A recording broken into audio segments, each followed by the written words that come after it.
But just like that, we have come to an end of the World Cup a week later. But we are here because, as we know, the World Cup brings up some new talent, it puts new talent on a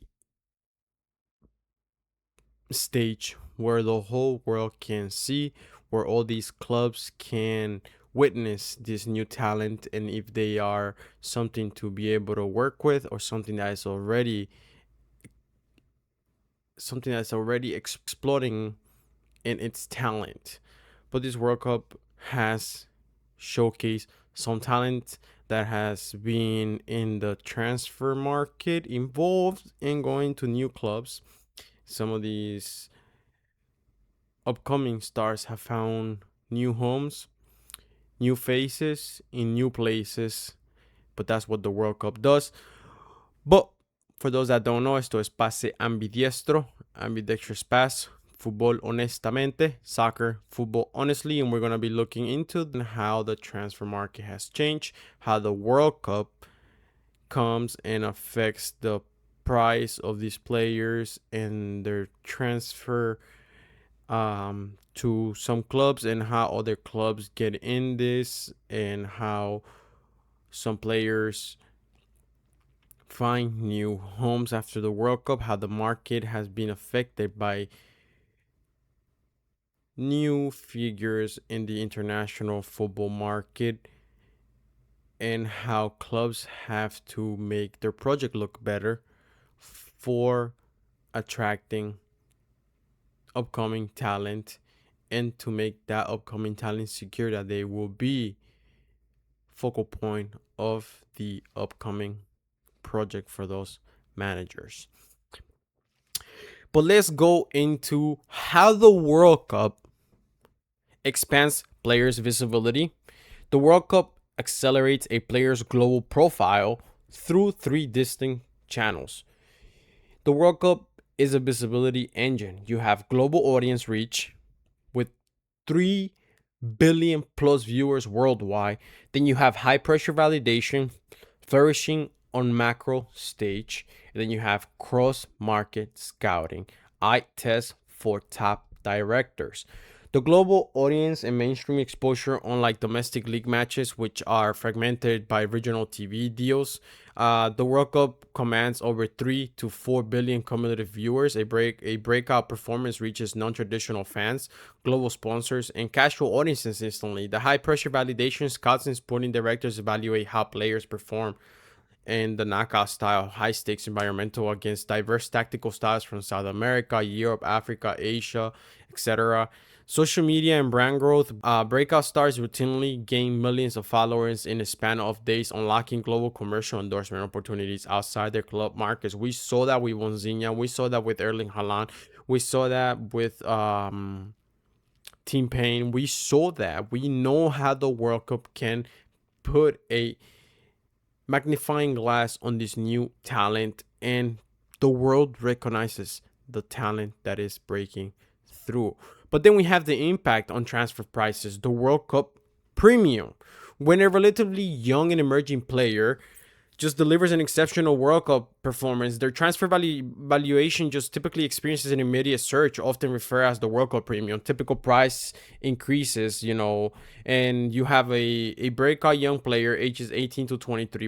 Valuations often jump from 50 to 200% or plus. Smaller clubs leverage global interest to demand maximum buyout fees, but at the same time, established talent value increases are more modest on established talent, around from 10 to 30%, primarily strengthening the selling club's bargain power in contract negotiations. This is just established talent, and that percent increase is more a room of just bargaining the negotiation contract, trying to squeeze a few more.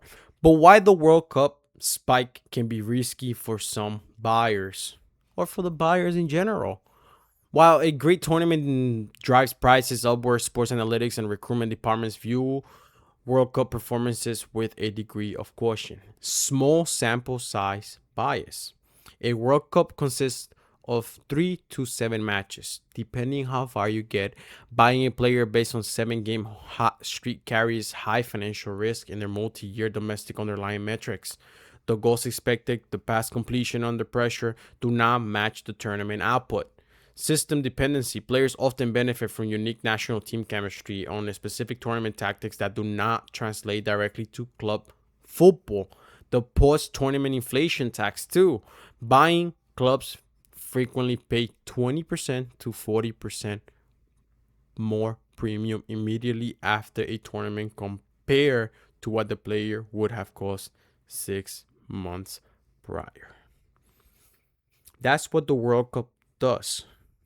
It opens a whole market that is being marketed to a player, and the player brings values to sponsors, to clubs, to their nation, and opens doors for their future. But the World Cup is a huge platform. The World Cup has an effect. It can go from 30 to 50% for stated players, and it can go from 30 to 200+% for emerging talent. But sometimes it doesn't all work like that. But then we have the evolution and inflation of football transfer market. First of all, we know that there has been a historical timeline in this transfer market and some world record fees. We know that the progression of the world record transfer fees illustrates how football shifted from localized sporting contests to a hyper commercialized industry nowadays. We know that in 1893 we have Willie Groves, who went from West Brom to Aston Villa for £100. First confirmed £100 transfer in football history. Then in 1905, we have Alf Comment from Sunderland to Middlesbrough for £1,000. First four-figure transfer fee. In 1975, we have Giuseppe Savoldi from Bologna to Napoli for £1.2 million. First 1 million player in global football history. Then in 1984, we have Diego Maradona. In 1984, we have Diego Maradona from Barcelona to Napoli for £5 million. These players shifted players' acquisitions into high stakes and strategic investment. In 1992, we have Jean-Pierre Papin from Marseille to AC Milan for £10 million. First £10 million transfer after a Serie A's economic boom. In 2001, we have Zinedine Zidane from Juventus to Real Madrid for £46.2 million, define Real Madrid's Galacticos strategy. In 2009, we have Cristiano Ronaldo from Man United to Real Madrid for £80 million, ushered in the modern super club era. In 2017, we have Neymar Jr., who went from Barcelona to PSG for €222. 222 million euros. That will be the equivalent to 200 million pounds. The ultimate structural market reset. From here on, the market has seen some crazy transfers. Players that are touching their prime years for 100 or more million euros. From this point on, football changes. In 2009, you used to get a Cristiano Ronaldo at its prime in 2009. Then in 2017, you got a Neymar that was on his way out of his prime. He had another 3 years left of his prime, 4 years left of his prime. Let's look at the career. Is there? Then from there on, football changes. Football changes. When did the huge price change happen? While transfer prices grew steadily throughout the late 20th century, the market experienced two major seismic shocks that fundamentally just altered the valuation matrix. But we have the market inflection points. From 1992 to 2001, the TV revenue in Galacticos era was who was making, the that kickoff of the market and prices rising. But in 2017, the PSG Neymar market reset just hit. They just put football into another level of prices and transfers. The precursor search 1992 to 2001, the 1992 TV boom, the inception of the English Premier League and the UEFA Champions League rebranding injected unprecedented television rights revenue in Europe football. Then the Bosman ruling in 1995 ended foreign players' quotas and granted out-of-contract players full free agency, forcing clubs to spend significantly higher transfer fees to acquire the players under contract. Then you have the Galacticos eras from 2000 to 2001. Real Madrid broke the transfer record back to back with Luis Figo, who was purchased for 37 million pounds, and Zinedine Zidane that was purchased for 46.2 million pounds, establishing a new pricing ceiling for world-class talent. Then you have the great market shock with Neymar in 2017. The single biggest price explosion in football history occurred in 2017 when PSG triggered Neymar 222 million euro buyout clause to sign him from Barcelona, more than double the previous record. The prior world record was Paul Pogba's transfer to Manchester United for 105 million euros in 2016. PSG instantly more than doubled the world record fee in a single transaction. This brought the cascading inflation. Barcelona immediately reinvested that 222 million euros by purchasing Ousmane Dembele for 105 million and Philippe Coutinho for 120 million euros. This created a domino effect, resetting the floor for elite talent at 100 million plus euros. Key catalysts driving transfer fee inflation. We have the primary economic drives is the broadcast rights exponential growth in TV deals. We have the sovereign wealth state-backed capital entering the market. We had the financial metrics squad building and amortized value. The broadcast rights expansion domestic is a domestic and international broadcast deals led by English Premier League provided clubs with unprecedented guaranteed cash flows. Then we have the sovereign wealth and private equity. The entry to state back and ownership models, PSG, Manchester City, a multi-club private equity funds altered the liquidity landscape. And then amortization accounting. Modern accounting allows clubs to spread a 100 million euro transfer fee over a 5-year contract, which is 20 million euros a year, making huge transfer fees balance sheet manageable under financial fair play rules. And lastly, we have the positional inflation. High fees are no longer restricted to goal scorers, goalkeepers, and defensive midfielders. They are no longer restricted to goal scorers. The positional inflation is no longer restricted to goal scorers. You can get goalkeepers, defensive midfielders, offensive midfielders. It no longer just focuses on goal scorers. But then we have the real values, inflation adjusted perspectives. We have, when evaluating transfer fees against football inflation relatively to overall club revenues of each era, historical transfer reveals staggering modern values.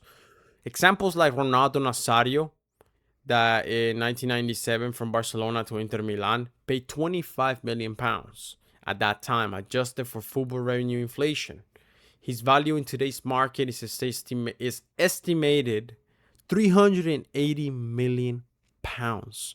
Players like Diego Maradona in 1984 from Barcelona to Napoli, it was paid $12 million. That is equivalent of 5 million pounds. Adjust to modern club turnover, his transfer represents a multi-hundred million pound commitment today. But the modern landscape and the future outlook. Modern transfer fees are no longer purely sporting investments. They function as assets, allocations, and global financial balances. Emerging trends. We see the shift to free agency and mega sign on fees. High transfer inflation has led players like Kylian Mbappe to leverage free transfers, shifting value from transfer fees between clubs to signing bonuses and agent commissions for players. But the focus on young talent. Clubs increasingly target the U21 players before their evaluations peak, driving high prices for unproven potential rather than established veterans. And also regulatory tightening. UEFA's financial sustainability regulations and strict PSR rules in domestic leagues are forcing clubs to balance net spend more cautiously lately. But we know that the market has changed. We know through years the market has changed. New transfer trigger that sets the floor for future transfers. New talent. Some of these clubs want to have that talent right away, and sometimes they are willing to pay a certain amount because they are able to spare that amount of money.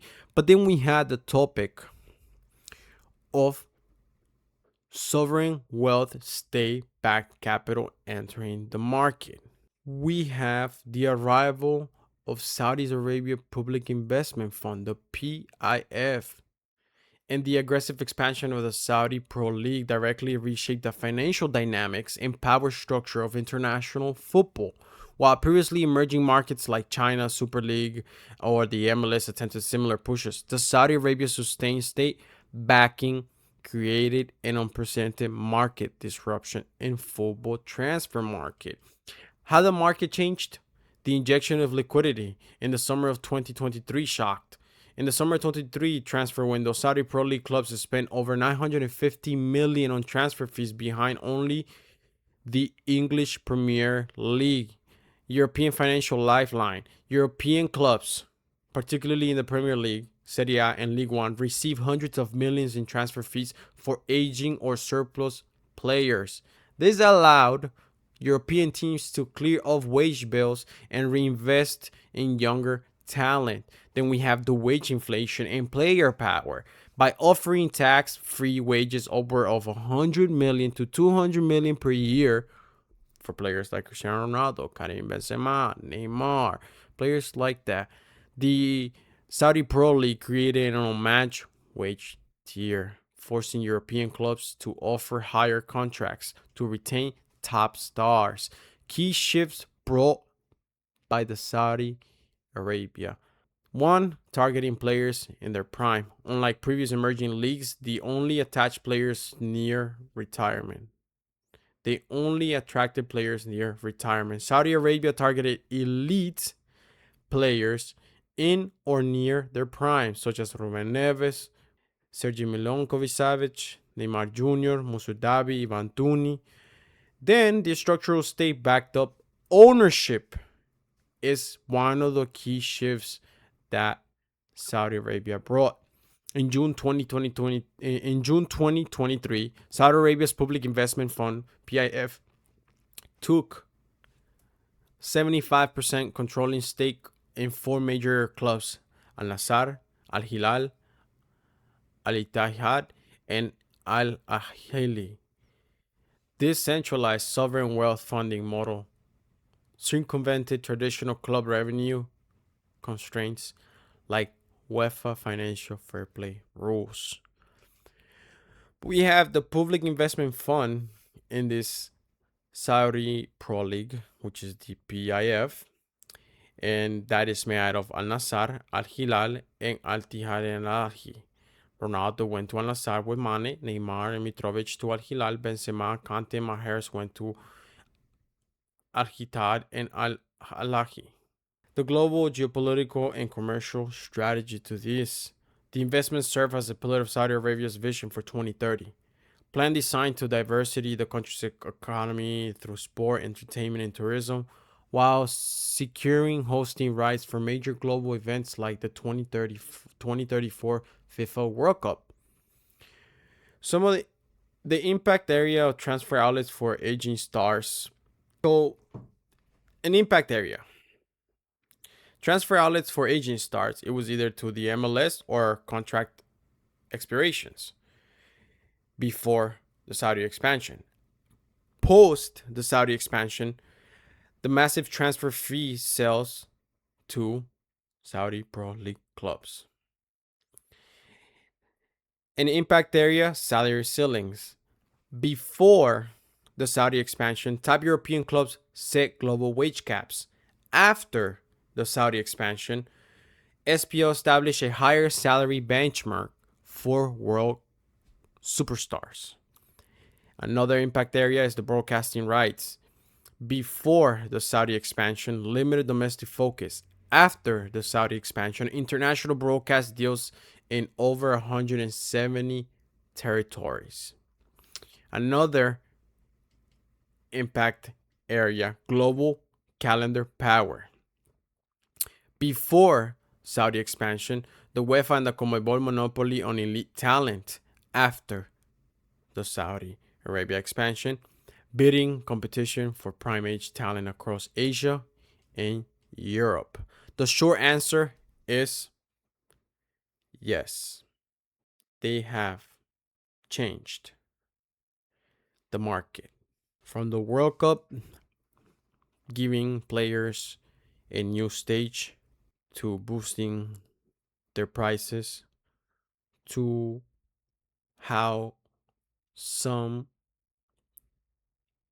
new investors that have taken ownership of certain teams have come and they have triggered the market. We went from, of course, it's understandable, 1800s. We went from 1893 with the first transfer being at £100 to 1905 being £1,000 to 1975 to being £1.2 million to 1992 to £10 million, and then in 2001 City and Zidane with £46 million, Cristiano Ronaldo in 2009 for £80 million. But then just 8 years after that, Neymar surpassed that. Ronaldo, £80 million, Neymar, £200 million. £120 million difference. Because we have the sovereign wealth stated backed capital entering the market, like the Saudi Arabia's Public Investment Fund, triggering for new talent or current talent or players that are walking away from their prime. But then another thing is, we see all these transfers and we think if statistics affect and determine players' prices today. The short answer is yes, but with important nuance. Statistics heavily influence both player valuations and performance assessments in modern football, but they function within a complex ecosystem of market economics, tactical context, and human variables, of course. But how do statistics determine players' prices today? In modern football, statistics do not operate in isolation to set single price tag, but data-driven models dictate the baseline range of players' valuations across elite European clubs and market observations. One, the predictive data models. Clubs, sports investment groups, and agencies use machine learning models such as those by CIES, Football Observatory of the Pitch, or proprietary in-house systems to calculate the player's expected transfer value. These models combine three core data categories: on-pitch performance data, advanced metrics like expected goals, expected assists, progressive passes, press resistance, and possession-adjusted defensive actions. Then contractual and biological data. Age. Younger players command massive premiums due to the ceiling and resale value and remaining contract duration. A player with 12 months left loses up to 30% to 30 to 50% of their market value regardless of talent. Then contextual factors: the selling league's competitive strength, homegrown quota eligibility, and international caps. But we have the player's information. Then we have on pitch metrics, structural factors, and then market context. And after after the predictive data models, we have where a statistics fall short on price.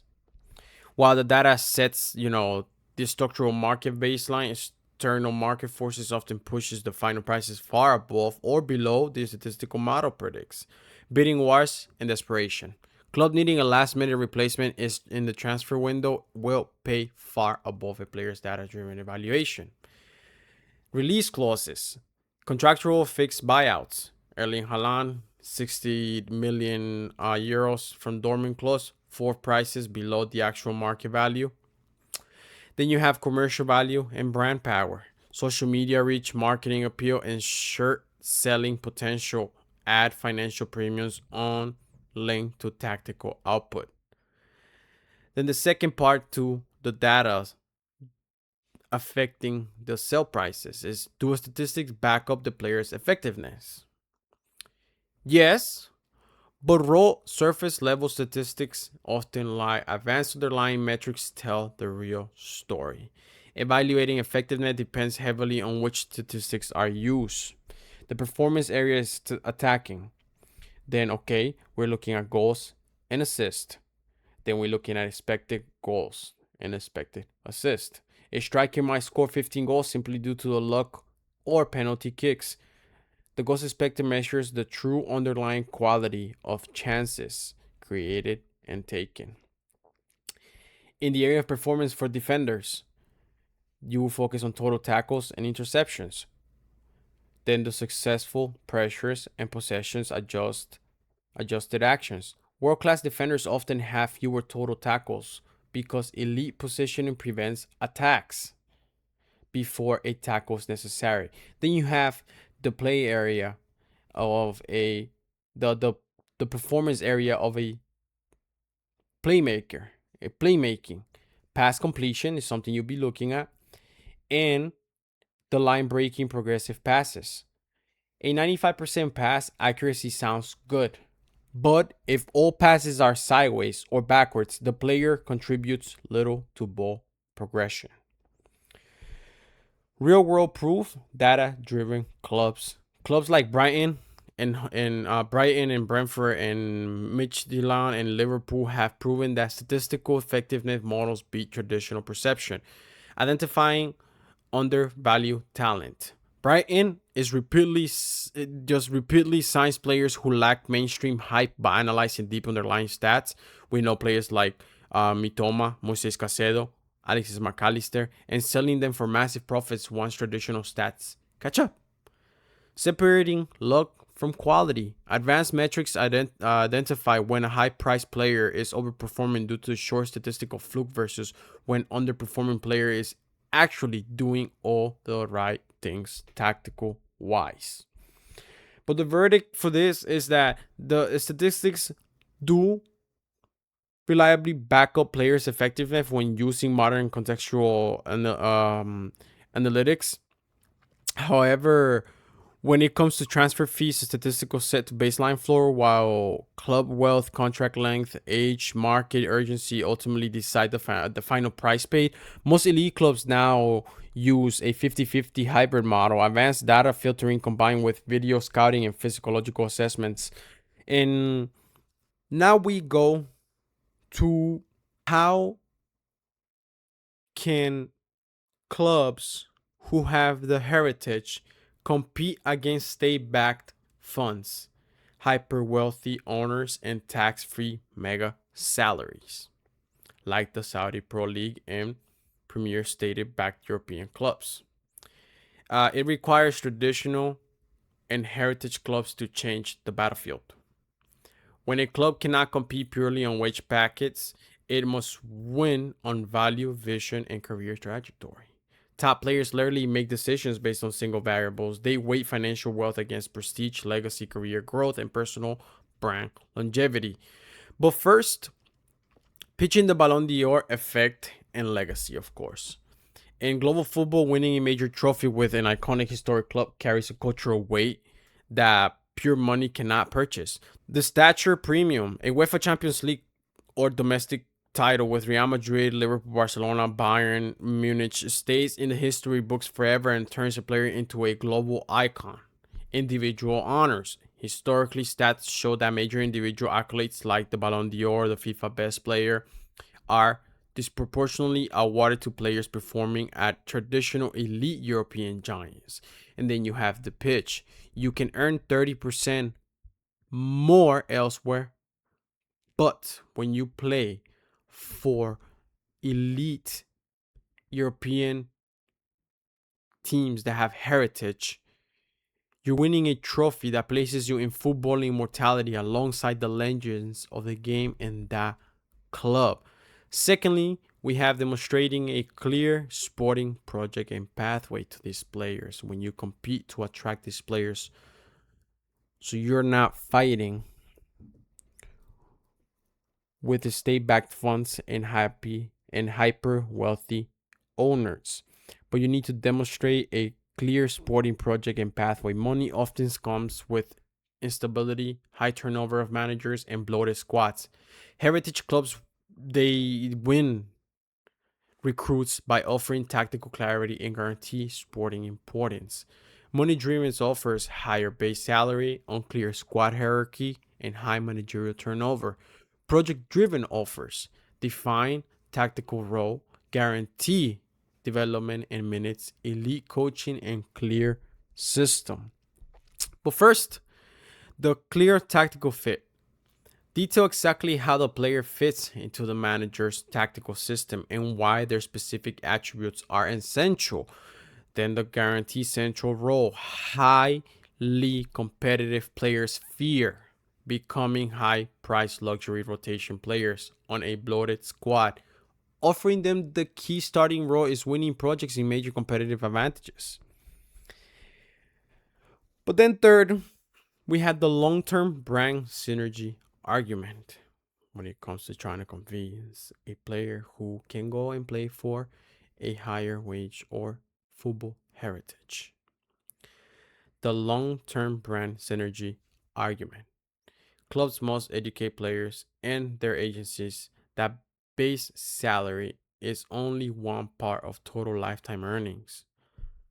The total lifetime earnings is direct club contract, base salary, plus bonuses, and then off-pitch global value, endorsements, image rights, post-career, ambassadorship, global exposure. First of all, playing weekly for club with hundreds of millions of passionate global supporters drives personal social media reach, kit sales, and global brand visibility. The commercial endorsements. Major global brands like Nike, Adidas, and luxury labels pay significant premiums to endorse players wearing iconic jerseys over players in lower profile non-European clubs and leagues. And the post-career value. Becoming a legend at a heritage club opens lifetime ambassadorial roles, media contracts, and executive pathways after retirement that money alone cannot buy.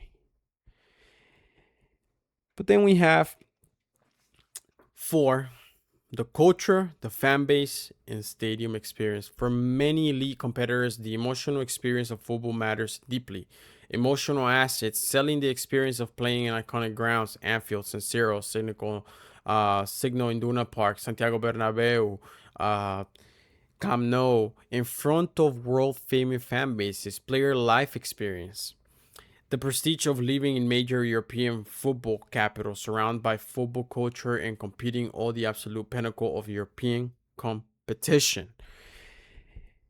Then we have the value-based recruitment filtering. Ultimately, the most effective way to protect the club's wage structure is to filter out mercenary mindsets early in the scouting process.